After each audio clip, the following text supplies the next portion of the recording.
Culvert ପାଇଁ ଅଟକିଛି ଗ୍ରାମର ବିକାଶ।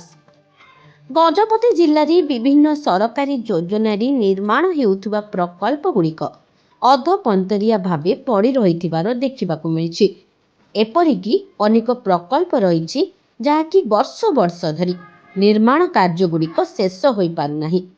କେଉଁ ସ୍ଥାନରେ ଠିକାଦାର ଅଳ୍ପ କିଛି କାମ କରି ଚୁପଚାପ ରହିଯାଉଥିବା ବେଳେ ଆଉ କିଛି କୌଣସି କାରଣରୁ ଅଧାରୁ କାମ ଛାଡ଼ି ପଳାଉଛନ୍ତି, ଯାହାର କୁପରିଣାମ ନିରୀହ ଜନସାଧାରଣ ଭୋଗୁଛନ୍ତି। ତାର ଏକ ଜ୍ୱଳନ୍ତ ଉଦାହରଣ ଗଜପତି ଜିଲ୍ଲା ରାୟଗଡ଼ ବ୍ଲକ କରଡ଼ାସିଂ ପଞ୍ଚାୟତରେ ଦେଖିବାକୁ ମିଳିଛି। ଏହି ପଞ୍ଚାୟତ ଅନ୍ତର୍ଗତ ଏସ୍ କଳମାନସିଂ ଗ୍ରାମରେ ହୁମ୍ ପାଇପ୍, କଲଭର୍ଟ ଓ ସଂଯୋଗୀକରଣ ରାସ୍ତାର ନିର୍ମାଣ କାର୍ଯ୍ୟ ଅଧପନ୍ତରିଆ ହୋଇ ପଡ଼ି ରହିଛି। ପଞ୍ଚମ ରାଜ୍ୟ ଅର୍ଥ କମିଶନ ତରଫରୁ 2022-23ରେ ଜିଲ୍ଲା ପରିଷଦ ତରଫରୁ ଭୂୟାସାଇଠାରୁ ଏସ୍ କଲମାନସିଂକୁ ସଂଯୋଗ କରୁଥିବା ଏକ ରାସ୍ତା ନିମନ୍ତେ 3 ଲକ୍ଷ ଟଙ୍କା ବ୍ୟୟ ଅଟକଳ ହୋଇଥିଲା। ସେହିପରି ବିକେଓଜିୱାଇ ଯୋଜନାରେ 2023-24 ମସିହାରେ ଏକ ହୁମ୍ ପାଇପ୍ କଲଭର୍ଟ ନିର୍ମାଣ ନିମନ୍ତେ 5 ଲକ୍ଷ ଟଙ୍କା ବ୍ୟୟ ଅଟକଳ ହୋଇଥିଲା। ଗ୍ରାମବାସୀଙ୍କ ଅଭିଯୋଗ ମୁତାବକ ଦୁଇଟି ଯାକ କାର୍ଯ୍ୟ ଅଧପନ୍ତରିଆ ଭାବେ ପଡ଼ି ରହିଛି। ସେମାନେ ଅଭିଯୋଗ କରିଛନ୍ତି ଯେ କଲଭର୍ଟର ନିର୍ମାଣ କାର୍ଯ୍ୟ ସମ୍ପୂର୍ଣ୍ଣ ନ ହେବା କାରଣରୁ ରାସ୍ତା କାମ ହୋଇପାରୁନାହିଁ, ଯାହାଦ୍ୱାରା କି ଯାତାୟାତ ଠାରୁ ଆରମ୍ଭ କରି ଅନ୍ୟାନ୍ୟ ସମସ୍ୟାର ସମ୍ମୁଖୀନ ହେଉଛନ୍ତି। ଏଥିପ୍ରତି ବିଭାଗୀୟ କର୍ତ୍ତୃପକ୍ଷଙ୍କ ଦୃଷ୍ଟି ପଡ଼ୁନଥିବାରୁ ଏଭଳି ସମସ୍ୟା ସୃଷ୍ଟି ହୋଇଛି। ବିଶେଷ କରି ବର୍ଷା ଦିନେ ପାହାଡ଼ିଆ ନାଳରେ ପାଣି ଆସିଲେ ଏସ୍ କଳମାନସିଂ ଗ୍ରାମ ବାହ୍ୟ ଜଗତରୁ ବିଚ୍ଛିନ୍ନ ହୋଇଯାଉଛି। ଏପରିକି ଛାତ୍ରଛାତ୍ରୀମାନେ ବିଦ୍ୟାଳୟ ଯିବା ଓ ରୋଗୀଙ୍କୁ ନେବା ଆଣିବା ବେଳେ ବହୁ ଅସୁବିଧାର ସମ୍ମୁଖୀନ ହେବାକୁ ପଡ଼ୁଛି। ରାସ୍ତାର ଅବସ୍ଥା ଏଭଳି ଶୋଚନୀୟ ହୋଇପଡ଼ିଛି ଯେ ଯାନବାହନ ଚଳାଚଳ କରିବା ତ ଦୂରର କଥା, ଚାଲିଯିବା ମଧ୍ୟ କଷ୍ଟସାଧ୍ୟ ହୋଇପଡ଼ୁଛି। ସରକାର ଲୋକଙ୍କ ସମସ୍ୟା ଦୂର କରିବା ନିମନ୍ତେ ବିଭିନ୍ନ ଯୋଜନାରେ ଅର୍ଥ ପ୍ରଦାନ କରୁଛନ୍ତି, କିନ୍ତୁ ବିଭାଗୀୟ କର୍ତ୍ତୃପକ୍ଷ ଉପଯୁକ୍ତ ଧ୍ୟାନ ଦେଉନଥିବାରୁ ପ୍ରକଳ୍ପଗୁଡ଼ିକ ଅଧପନ୍ତରିଆ ଭାବେ ପଡ଼ି ରହୁଛି। ପ୍ରକଳ୍ପ ନିର୍ମାଣ ଦାୟିତ୍ୱରେ ରହିଥିବା ବିଭାଗୀୟ କର୍ତ୍ତୃପକ୍ଷଙ୍କ ଦାୟିତ୍ୱହୀନତା ଯୋଗୁଁ ସରକାରଙ୍କୁ ବଦନାମ ମୁଣ୍ଡାଇବାକୁ ପଡ଼ୁଛି। ନା ଦିବ୍ୟ ଭାରତୀ ଶବର, ଗ୍ରାମ ଏସ୍ କଳମାସିଂ, ବ୍ଲକ ରାୟଗଡ଼, ଜିଲ୍ଲା ଗଜପତି।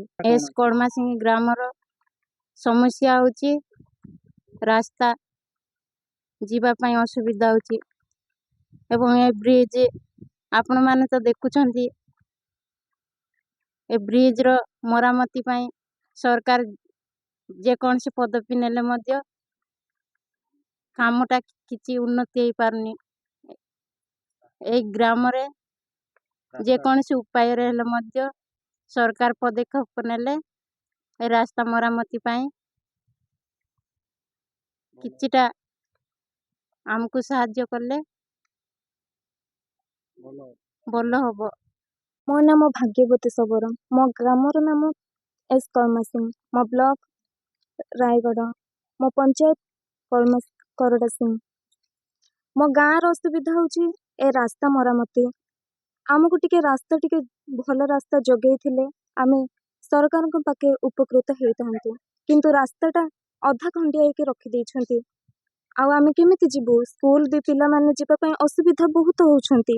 ଆଉ ଗର୍ଭବତୀ ମହିଳା ଶୀଘ୍ର ତାଙ୍କ ପେନ୍ ଆରମ୍ଭ ହେଲେ ଶୀଘ୍ର ନେବାକୁ ବି ବହୁତ କଷ୍ଟ ହେଉଛି। ଆଉ ବହୁତ ହଇରାଣ ହେଉଛୁ ଆମେ।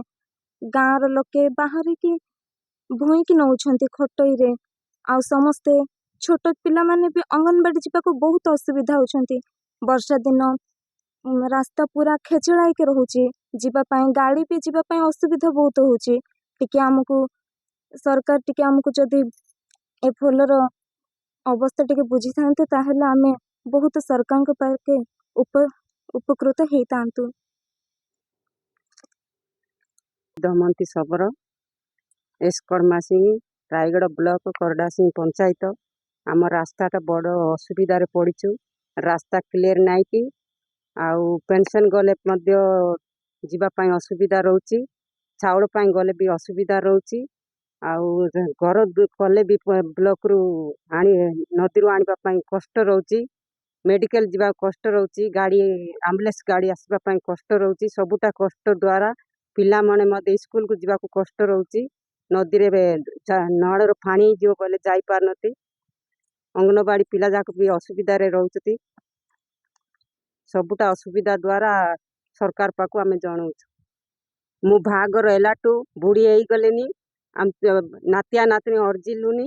ରାସ୍ତା ନାହିଁ, କିଛି ନାହିଁ। ପିଲା ପାଣି ଆମର ବଡ଼ ଅସୁବିଧାରେ ପଡ଼ୁଛନ୍ତି, ବଡ଼ କଷ୍ଟରେ ଅଛନ୍ତି। ରାସ୍ତାକୁ ସ୍କୁଲକୁ ଯିବାକୁ କଷ୍ଟ, ସବୁଟା କଷ୍ଟ। ସେଥିପାଇଁ ଆମେ ସରକାର ଆମକୁ କେବେକୁ ଜଣେଇବେ ଏଇଟା ରାସ୍ତା, ତାଙ୍କୁ ରାସ୍ତା ଦେଖିବେ କେମିତି। ଗ୍ରାମ ଏସ୍ କଣମାସିଙ୍ଗି, ପଞ୍ଚାୟତ କରଡ଼ାସିଙ୍ଗି, ବ୍ଲକ ରାୟଗଡ଼। ବର୍ତ୍ତମାନ ଆମ ରାସ୍ତା ବ୍ରିଜ ହେଇଛି କିନ୍ତୁ ଅଧୁରା ହେଇକି ରଖିଦେଇଛନ୍ତି। ଏଇଟା କମ୍ପ୍ଲିଟ୍ ହେଇନି। ବର୍ତ୍ତମାନ ବର୍ଷଟେ ହେଲାଣି ଏ କାମଟା ସେମିତି ଅଛି। ଆଉ ଏଇ ରାସ୍ତା ହେଇଥାନ୍ତା ବୋଲେ ଆମକୁ ଯିବା ଆସିବା ପାଇଁ ସୁବିଧା ହେଇଥାନ୍ତା। ଆଉ ଛୋଟ ଛୋଟ ପିଲାମାନଙ୍କୁ ଯିବା ଆସିବା ପାଇଁ ବହୁତ ଅସୁବିଧା ହେଉଛି। ସେମାନେ ବର୍ଷା ପାଣି ହେଲା ବେଳକୁ ନଦୀରେ ବି ପାଣି ଅଧିକ ହେଇଯାଉଛି। ସେମାନେ ଆସିବା ପାଇଁ ବହୁତ କଷ୍ଟ ହେଉଛନ୍ତି, ପଡ଼ି ଯାଉଛନ୍ତି। ଛୋଟ ଛୋଟ ପିଲାମାନେ ଚାଲି ପାରୁନାହାନ୍ତି।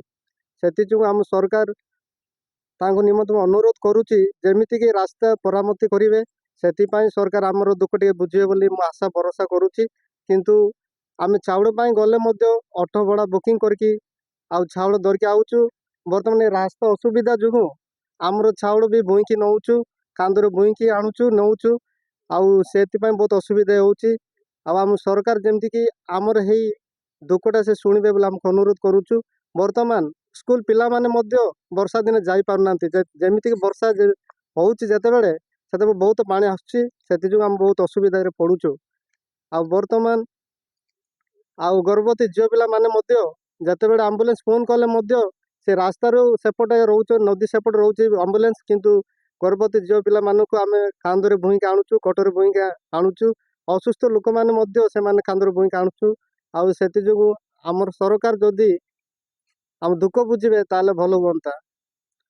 ହଁ, ଏଇଟା ଆମେ ବ୍ଲକ କେତେଥର ଯାଇଛୁ, ବିଡ଼ିଓକୁ ଜଣେଇଛୁ, ଆଉ MLକୁ ମଧ୍ୟ ଜଣେଇଛୁ, ଆଉ ଆମକୁ ଅଫିସକୁ କେତେଥର ଆମେ ଯାଇଛୁ। କିନ୍ତୁ ଆମ ଯୋଉଟା କଥା ଶୁଣୁନାହାନ୍ତି। ସରକାର ନିକଟକୁ ମୁଁ ନିବେଦନ କରୁଛି ଏ ରାସ୍ତାରେ ଯେମିତିକି ଆମକୁ ସୁବିଧା କରେଇବେ।